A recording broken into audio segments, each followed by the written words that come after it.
നമ്മുടെ വയനാട് BJPയുടെ സ്ഥാനാർത്ഥി 2 ദിവസം മുന്നേ ഒരു കാര്യം പറഞ്ഞു.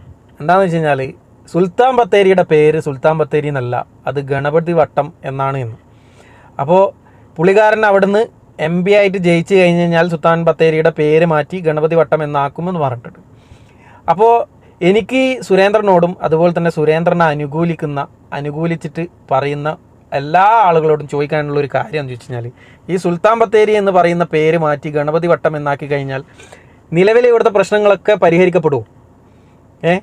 അല്ലെങ്കിൽ തന്നെ ഒരു തെരഞ്ഞെടുപ്പിനെ അഭിമുഖീകരിക്കുന്ന ഒരു സ്ഥാനാർത്ഥി അദ്ദേഹത്തിന് ഇങ്ങനെ ഒരു സ്ഥലത്തിൻ്റെ പേര് മാറ്റി ഗണപതി വട്ടമാക്കുമെന്നും, അല്ലെങ്കിൽ ഇന്ന പള്ളി പൊളിച്ചിട്ട് അമ്പലമാക്കുമെന്നും, അല്ലെങ്കിൽ ഒരു അമ്പലം പൊളിച്ചിട്ട് അവിടെ പള്ളി പണിയുമെന്നും, അല്ലെങ്കിൽ ഇന്ന ജാതിക്കാരെ ഇവിടെ ഇനി നിൽക്കാൻ അനുവദിക്കില്ല, ഇന്ന മതക്കാരെ ഇവിടെ ഇന്ന കാര്യം ചെയ്യാൻ അനുവദിക്കില്ല എന്നൊക്കെ പറഞ്ഞ് ചെയ്തു കഴിഞ്ഞ് കഴിഞ്ഞാൽ ഇവിടുത്തെ എല്ലാ പ്രശ്നങ്ങൾക്കും പരിഹാരമാവുക.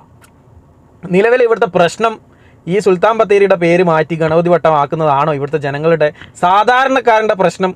ഇവിടുത്തെ ഒരു പേര് മാറ്റിയതിനെ കൊണ്ട് തീരുമോ? ഇവിടുത്തെ സാധാരണക്കാരെ ഇപ്പം അനുഭവിക്കുന്ന ഒരുപാട് പ്രശ്നങ്ങളുണ്ട്.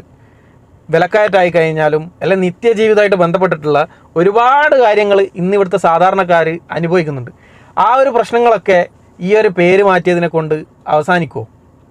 അല്ലെങ്കിൽ ഒരു ജനാധിപത്യ രീതിയിൽ ചിന്തിക്കുക എന്ന് വെച്ച് കഴിഞ്ഞാൽ, ഒരു സ്ഥാനാർത്ഥിയായിട്ട് ഒരു ഇലക്ഷനെ അഭിമുഖീകരിക്കുന്ന ഒരു സ്ഥാനാർത്ഥിക്ക് ഒരു സാധാരണക്കാരൻ്റെ പ്രശ്നങ്ങൾ പറഞ്ഞ് ആ സാധാരണക്കാരൻ്റെ പ്രശ്നങ്ങൾ പരിഹരിക്കപ്പെടും എന്നും പറഞ്ഞുകൊണ്ട്, അല്ലെങ്കിൽ ഞാൻ ജയിച്ചു കഴിഞ്ഞാൽ ഇന്ന പ്രശ്നങ്ങൾ സാധാരണക്കാരൻ ഇന്ന് അനുഭവിക്കുന്ന ഇന്ന പ്രശ്നങ്ങൾക്ക് ഞാൻ പരിഹാരം കണ്ടെത്തും എന്ന് പറഞ്ഞിട്ട് ഒരു ഇലക്ഷനെ അഭിമുഖീകരിക്കുക അല്ലാതെ ഇത്തരം ബാലിശമായിട്ടുള്ള കാര്യങ്ങൾ പറഞ്ഞുകൊണ്ട് അഭിമുഖീകരിക്കുക എന്ന് പറഞ്ഞു കഴിഞ്ഞാൽ തന്നെ എത്രത്തോളമാണ് ഒരു സാധാരണക്കാരൻ്റെ പ്രശ്നങ്ങളെ നിങ്ങൾ നോക്കിക്കാണുന്നത് എന്ന് ഈ ഒരൊറ്റ വിഷയത്തിലൂടെ തന്നെ വ്യക്തമായിട്ടുള്ള കാര്യമാണ്. ഞാൻ പറയുകയാണ് സുരേന്ദ്രനോട്, ഇല്ലെങ്കിൽ ഇവിടുത്തെ ഒരുപാട് ആളുകൾ പറയാണ്, നിങ്ങൾ പേര് മാറ്റി. നിങ്ങൾ ആ ഒരു പേര് മാത്രമല്ല, നിങ്ങൾക്ക് എവിടെയൊക്കെ പ്രശ്നങ്ങളുണ്ടോ, എവിടെയൊക്കെ ഏതൊക്കെ പേരിനോടാണ് നിങ്ങൾക്ക് അസഹിഷ്ണുത തോന്നുന്നത്, ആ പേരൊക്കെ നിങ്ങൾ മാറ്റിയിട്ട് നിങ്ങൾക്ക് ഇഷ്ടപ്പെട്ട പേര് വിളിക്കുക. ഒരു പേരിലൊന്നും ഒരു കാര്യവും ഇല്ല. പേര് എന്നുകൊണ്ട് ഉദ്ദേശിക്കുന്നത് ആൾക്ക് ആ പേര് പറഞ്ഞു കഴിഞ്ഞാൽ ഇന്ന സ്ഥലമാണ് എന്ന് മനസ്സിലാവാൻ വേണ്ടിയിട്ട് മാത്രമാണ് ഒരു പേര് കൊണ്ട് ഉദ്ദേശിക്കുന്നത്. നിങ്ങൾ പേരൊക്കെ മാറ്റി, എല്ലാ പേരുകളും മാറ്റി. ഇന്ന് കേരളത്തിലല്ല ഇന്ത്യയിലുള്ള എല്ലാ സ്ഥലങ്ങളിലെയും എല്ലാ പേരുകളും മാറ്റി. എല്ലാം മാറ്റി കഴിഞ്ഞാൽ നിങ്ങൾ ഉദ്ദേശിക്കുന്ന രീതിയിൽ ഇവിടുത്തെ സാധാരണക്കാരൻ്റെ എല്ലാ പ്രശ്നങ്ങൾക്കും പരിഹാരമാവും. ഒരു സ്ഥാനാർത്ഥി പറയുകയാണ് ഇവിടുത്തെ ഈ പേര് ഞാൻ MP ആയിട്ട് വന്നു കഴിഞ്ഞാൽ മാറ്റും. ഉളുപ്പുണ്ടോ എന്നല്ലാതെ വേറൊന്നും ഈ ഒരു വിഷയത്തിനോട് പ്രതികരിക്കാനാവില്ല. ഉളുപ്പുണ്ടോ എന്ന് മാത്രമേ ചോദിക്കാനുള്ളൂ. നിങ്ങൾ സാധാരണക്കാരൻ്റെ ഒരു പ്രശ്നം പോലും പറഞ്ഞിട്ടില്ല.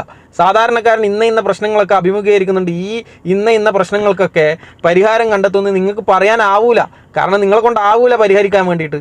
നിങ്ങൾക്ക് ഇങ്ങനെ എന്തെങ്കിലും വർഗീയമായിട്ടോ അല്ലെങ്കിൽ വേറെ ഏതെങ്കിലും രീതിയിൽ ചേരിതിരിവ് ഉണ്ടാക്കാനുള്ള ഓരോ കാര്യങ്ങൾ പറഞ്ഞ് പ്രചരിപ്പിച്ച് എന്തെങ്കിലും അത് അനുകൂലിക്കുന്ന ആളുകളിൽ നിന്നും കുറച്ച് വോട്ട് വാങ്ങുക എന്നല്ലാതെ നിങ്ങളെ കൊണ്ട് പറ്റൂല. സാധാരണക്കാരൻ്റെ പ്രശ്നങ്ങൾ പരിഹരിക്കാൻ നിങ്ങളെ കൊണ്ട് ആവില്ല എന്ന് നിങ്ങൾ തന്നെ ഇതുപോലെയുള്ള പ്രസ്താവനകൾ ഇറക്കിക്കൊണ്ട് നിങ്ങൾ തന്നെ നിങ്ങളെ പറ്റിയിട്ട് നിങ്ങൾ എങ്ങനെയാണ് എന്നുള്ള കാര്യം നിങ്ങൾ തെളിയിക്കുകയാണ്.